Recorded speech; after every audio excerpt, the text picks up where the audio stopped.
Hello everyone, Jessica here. Welcome back to Jessie Kate Creates. In today's video, I'm doing a tutorial on how I make the alcohol ink on vellum backgrounds that you saw me use to make cards in my last two videos. I got a few questions on how I make them, so I figured I'd go ahead and record that process for you. So to start out, I'm just using clear vellum. This isn't anything fancy. It's just 29-pound vellum that I pick up at my local Michael's store. Now I'm also going to be using rubbing alcohol. This is just 91% isopropyl alcohol. I would recommend 91% or higher. You can pick this up at, grocery store, pharmacy, wherever you shop. And I take some of that alcohol and I put it into a fine tipped squeeze bottle. That just makes it easier for me to work with when I'm working on alcohol ink projects. Now I also have some alcohol blending solution here, that's from Ranger, and I also have been playing with a DIY blending solution. There are a lot of videos on YouTube that you can look up that show you how to make it. Like I said, I'm still playing around with it. So I pulled both of those out, although spoiler alert, I didn't end up using either of the blending solutions. I just pretty much ended up using the isopropyl alcohol to move around my inks. So now for the color scheme I used on this cards, I went with browns, greens, and reds. And you're gonna see here, I have a hodgepodge of alcohol inks in my collection. I have some that are from Ranger, some that are from Brea Reese, and some that are from a brand called Artsy that I just picked up at my local Tuesday morning before it shut down. So use whatever you have in your stash. I just picked out a couple shades of each color. When it comes to alcohol inks, in my experience, I've noticed that for the most part, they all kind of perform the same. So the brand isn't, at least in my experience, isn't as important. Now I also have here some just cheapy paint brushes that I use when I do alcohol ink. I didn't pay a lot for these, so if they get messed up because of the alcohol ink, I don't really mind too much. And then if you don't like messy techniques or you don't like your hands staining when you do inky techniques, I would definitely recommend using some gloves. I picked those up for really cheap at just a local discount store. Oh, and then also this is like the container where I store all of my alcohol ink supplies. I have this off to the side in case I decide I want to pull out different colors or something like that. And then the last thing that I didn't show is my puffer tool. It's that black thing in the middle that I use to blow the ink around. I will do my best to link most of these supplies in the description box if I can. I'm not going to link all the colors I used because, like I said, just use what you have in your stash. Okay, so to get started, I'm just putting down some 91% isopropyl alcohol, and then I realize I should probably put on those gloves before I start so that my hands don't get super inky because I am going to go out with some friends later and I don't want my hands to be super stained. Okay, so now I'm just going to start putting down my ink. I'm starting here with a green shade. I think this is maybe Kelly green. I'm not 100% sure. And I'm also using, I think this is limeade. But again, it doesn't matter, just kind of various shades of green. One is a little bit brighter than the other, putting them down, moving them around. Now, vellum will curl when you do alcohol on it. So what I like to do is I start out in the center of my paper. So kind of leave the edges free. I'm starting out in the center of the paper and just blowing the ink around. Now you are going to see in a second, I speed this up so it's like 4 times. Here we go. This is not me in real time. This is sped up to be 4 times as fast. Otherwise, this video was going to be like 30 minutes long. So I wanted to save you guys some time. So here, I'm just kind of staying away a little bit from the edges and putting the colors down. Now this technique I learned from Tiffany Solario. She did a video where she did alcohol ink on vellum. I will link it down in the description box below. And her method is to stay away from the edges of the paper when you're doing your blending. And that definitely works. It helps with the curling, but I like to take advantage of the full piece of my paper. So I kind of veer a little bit differently from what she does, and I'll talk about how I handle the curling with that in just a minute. So here you can see me moving around and just putting a bunch of different colors down. I have some reds, I have some greens. I have some browns, and the reason I decided to go with this color scheme is because I wanted to do something that I thought could be kind of like Christmas colors. And I knew that red and green, since they're opposites on the color wheel, they would mix to create like a brown color. So I decided to just, instead of trying to avoid that, to just fully lean into it and make brown one of the featured colors on this panel. Although the red and I actually really liked the brown I got when the red and the green mixed. So it worked out really well anyway. So there you see, I'm just moving things around. Now at this point, you might notice that I'm on the right-hand side of the screen, I have 2 acrylic blocks, and I've just kind of inked up the edges on the left of my project. As those edges dry, and you probably notice this now, especially with that edge at the left bottom, it is definitely curling up. So while those edges dry, I'm kind of moving back to working towards the middle of my paper. And I've slowed this down again so you can kind of see what I'm doing in real time. Also, I'm sorry, you're going to see my head a lot in this video.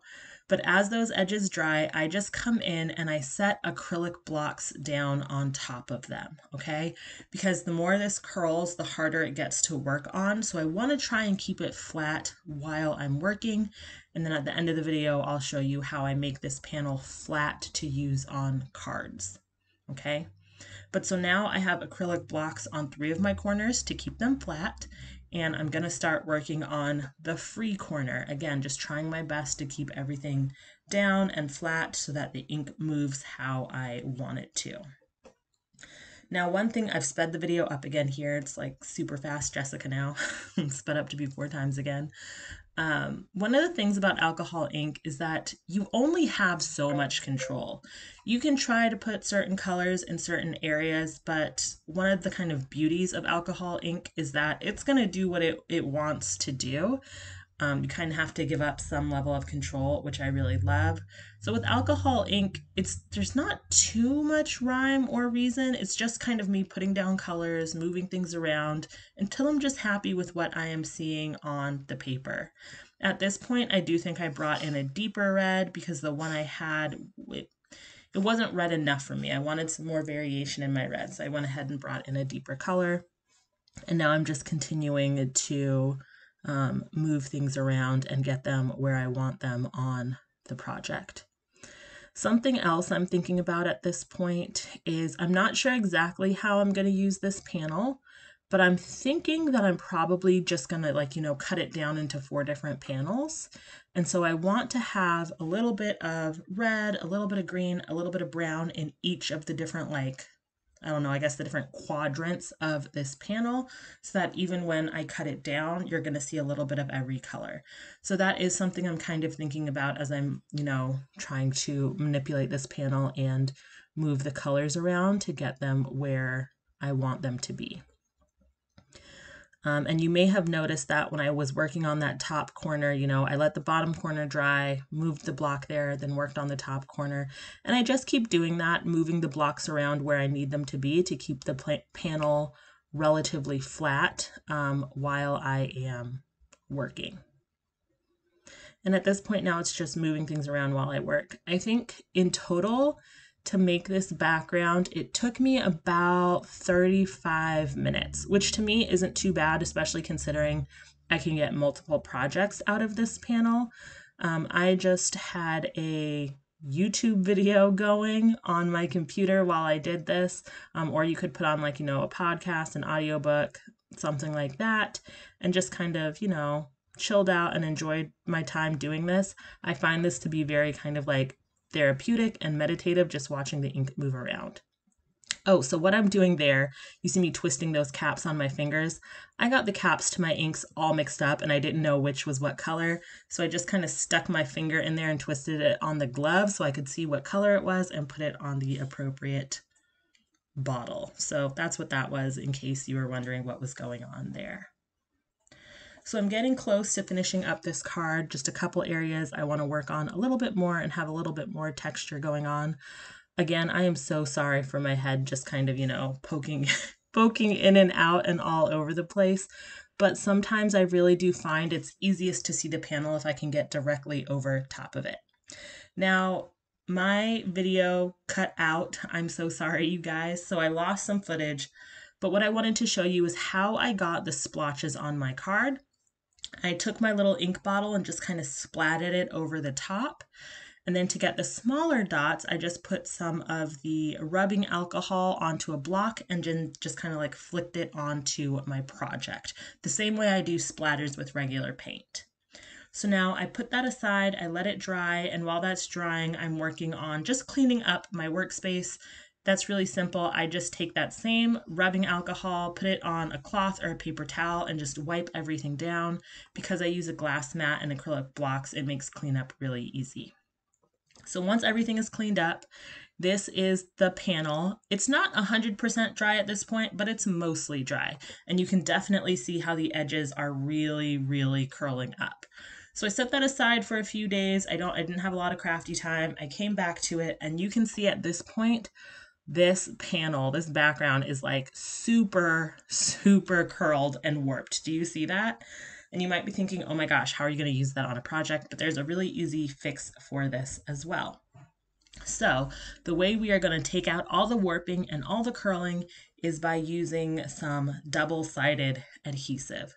So I have this here. It is a full 8.5 by 11 sheet of double-sided adhesive from scrapbook.com. So you can see it's just those sheets here.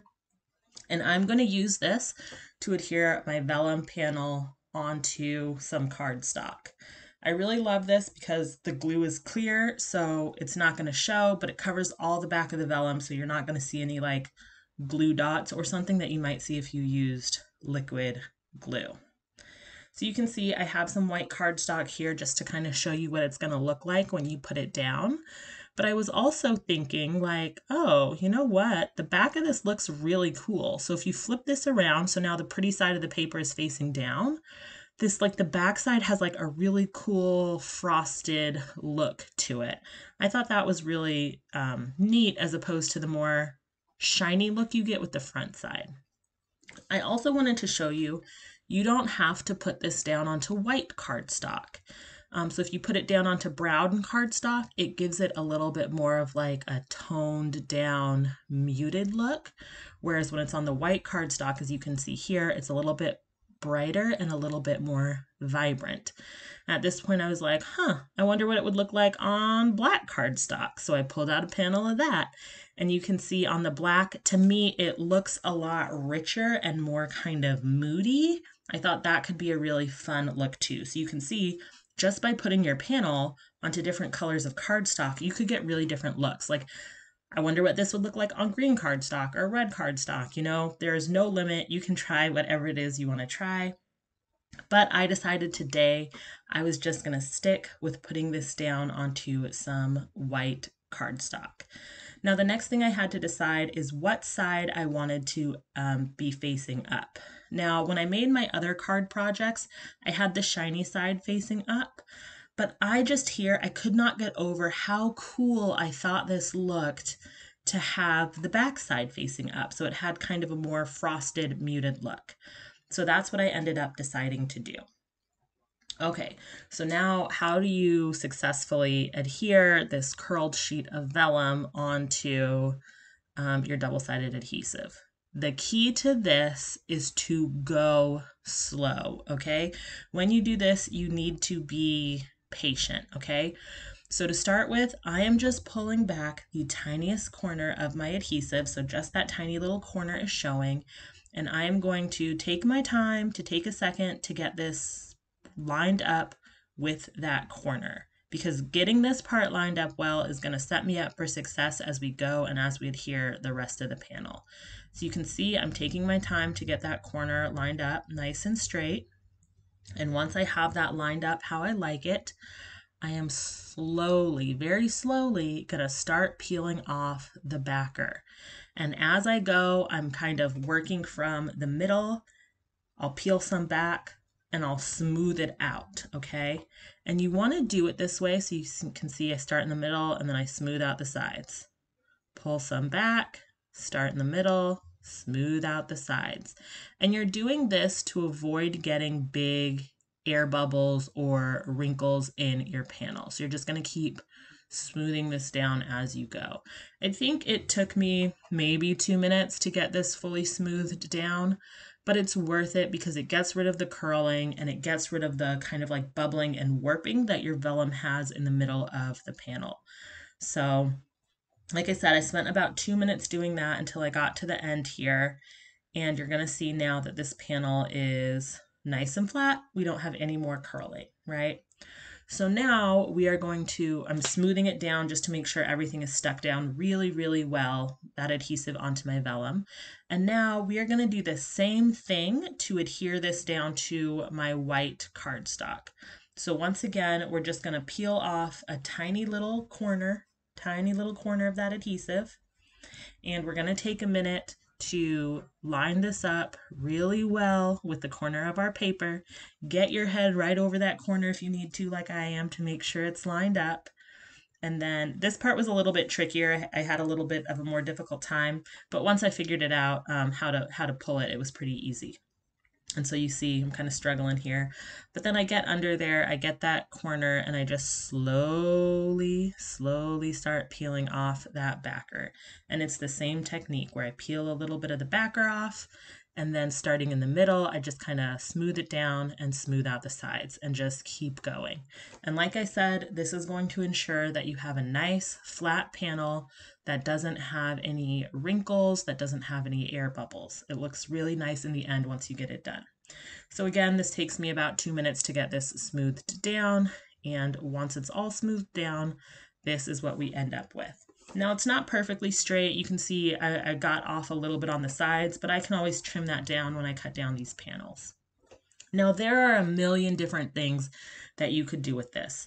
You could cut them down into panels for cards. I think it would be really fun to die cut images out of these. Like maybe you could die cut out fall leaves or a poinsettia. You know, I don't know, whatever it is you need for your project. So there are a million different ways that you could go with how you use these vellum panels. But you can see there's no warping, there's no curling. This is nice and flat and ready to go to be used on a project. You can even still see all of those tiny little dots and splotches that add so much texture to these backgrounds. So there you have it. That is how I make my alcohol ink on vellum panels and how I get rid of all the warping and curling. If you found this video useful, please go ahead and give it a thumbs up and be sure to subscribe to the channel so you don't miss any of my future videos. Thanks for watching, and I'll see you in the next one.